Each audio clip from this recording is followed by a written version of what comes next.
Исполком Международной федерации бенди единогласно поддержал право Сыктывкара на проведение чемпионата мира среди мужских команд в 2021 году. Заседание по этому вопросу прошло в Хабаровске, который в эти дни является центром 38-го чемпионата мира по хоккею с мячом.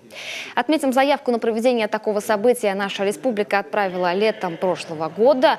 Минспорт России ее одобрил по гарантии правительства региона. Площадкой через 3 года должен стать крытый стадион на 5000 зрителей. Уже известно, что в основу проекта нашей ледовой арены ляжет похожий объект в Ульяновске, где чемпионат прошел в 2016 году.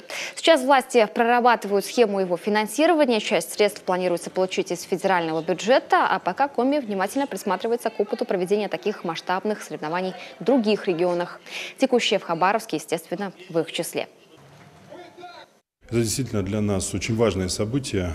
Огромная работа, которая проводилась до этого с поддержкой и Министерства спорта Российской Федерации, и Федерации бенди Российской.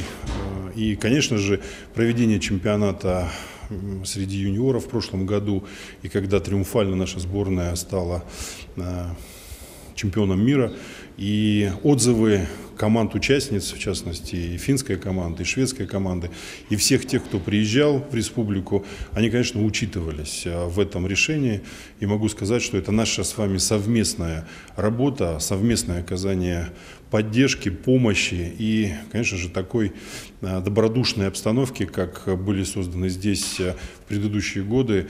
Конечно, на сегодняшний день это и явилось важной той самой задачей, которую мы с вами осуществили, с тем, чтобы получить это доверие авансом, которое нам еще придется оправдать, но мы должны сделать все необходимое для того, чтобы это событие стало запоминающимся в международной спортивной жизни, чтобы оно дало дополнительный импульс в развитии нашего любимого, можно сказать, национального вида спорта, хоккея с мячом, русского хоккея.